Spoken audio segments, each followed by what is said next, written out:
এই বুবা ড্রিঙ্কস বানানোর রেসিপিটা 99% মানুষই জানে না অ্যাকচুয়াল রেসিপিটা কোনটা হবে।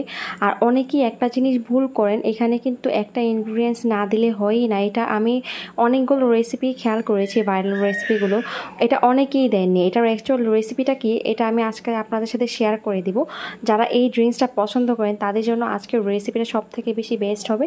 চলুন দেরি না করে রেসিপিটা শেয়ার করে দিচ্ছি। এখানে প্রথমেই আমি নিয়েছি সাগুদানার যে পাউডারটা, ব্লেন্ডার করে নিলেই হয়ে যাবে। এখানে আমি 3 টেবিল চামচ পরিমাণ সাগুদানাটা মানে ব্লেন্ডার পাউডারটা নিয়েছি। চাইলে আপনারা কিন্তু বাইরে থেকে কিনতে পারবেন।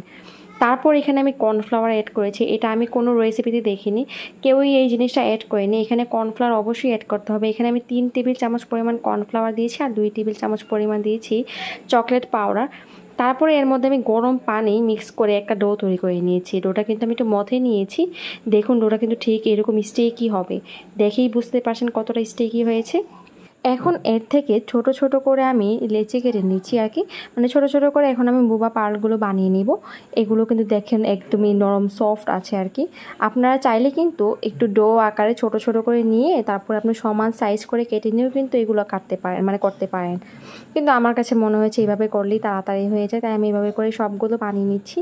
এই যে সবগুলো কিন্তু বানানো হয়ে গিয়েছে আমার। তো এভাবে করে বুবা পার্লগুলো বানালে কিন্তু অনেক দেখতেও সুন্দর লাগে, আবার খেতেও কিন্তু খুব বেশি দারুণ মজার হয়। এখন এর উপরে আমি আবারও একটু সাগুদানার যে পাউডার সেটা দিয়ে দিচ্ছি আর একটু কর্নফ্লাওয়ার দিয়ে এগুলোকে মিক্স করে নিচ্ছি। দেখুন দেখে মনে হচ্ছে কত সুন্দর সুন্দর বল, তাই না? এখন কিন্তু এগুলো আমি মানে সেদ্ধ করে নিব। এর জন্য এখানে আমি প্যানে আগে থেকে পানিটা ফুটিয়ে নিয়েছিলাম, তারপর এর মধ্যে সবগুলো দিয়ে দিয়েছি। আর এটা একটু সেদ্ধ হতে সময় লাগে, আপনি একটু টাইম ধরে করতে হবে। 10 থেকে 15 মিনিট এটা সেদ্ধ করতে হবে।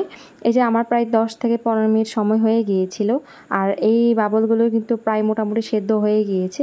অবশ্যই একটু চেষ্টা করবেন 15 মিনিটের মতো সময় হাতে নিয়ে সেদ্ধ করতে। তো আমার এই বাবলগুলো সেদ্ধ হয়ে গিয়েছে, এগুলো আমি একটা সাইডে রেখে দিচ্ছি। এখন শিরাটা তৈরি করে নেবে। এর জন্য এখানে নিয়েছি আমি খেজুরের গুড়টা আসলে কি এখানে আমি প্রায় 1/4 কাপ পর্যন্ত মানে কাপ নিয়েছি আর কি। তারপর এর মধ্যে পানি দিয়ে দিচ্ছি আমি 1/2 কাপ পরিমাণ।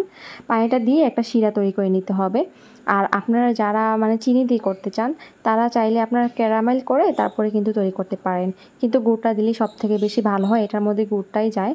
তো এখন কিন্তু বুবা পার্লগুলো আমি ধুয়ে তারপর এর মধ্যে দিয়ে দিয়েছি। আর এটাকে খুব বেশি সময় এখন সেদ্ধ করতে হবে না, 2 থেকে 3 মিনিট সেদ্ধ করলেই তৈরি হয়ে যাবে। দেখুন দেখেই মনে হচ্ছে না যেটা বাহির থেকে কেনা। আপনি চাইলে কিন্তু বাসায় এই ড্রিঙ্কসটা তৈরি করে বাসায় সার্ভ করতে পারেন ঠান্ডা ঠান্ডা। যখন ঠান্ডা হয়ে যাবে সেই পর্যায়ে আপনি একটা সার্ভিং ডিশে নিয়ে নেবেন। আর আপনারা যদি চান এটা সংরক্ষণ করবেন সেই পর্যায়ে আপনি কী করবেন, যখন আপনি এটা তৈরি করবেন মানে সেদ্ধ করার আগেই আপনি এটাকে কিন্তু স্টোর করে রেখে দিতে পারবেন ফ্রিজে আপনি ডিপ ফ্রিজে রাখতে হবে। যাই হোক, এখন কিন্তু আমি যে ড্রিঙ্কসটা তৈরি করবো এর জন্য এখানে কলা নিয়েছি 2টা আর শুধু দুধ নিয়েছি, ঠান্ডা দুধ। আমি এখানে তেমন কিছু অ্যাড করিনি, শুধু কলা আর দুধ দিয়ে এই ড্রিঙ্কসটা তৈরি করে নিব। আর এখানে আমি কিন্তু এখন বাবলসগুলো দিয়ে দিচ্ছি। দেখুন দেখেই মনে হচ্ছে না যে এটা বাইরে থেকে কেনা।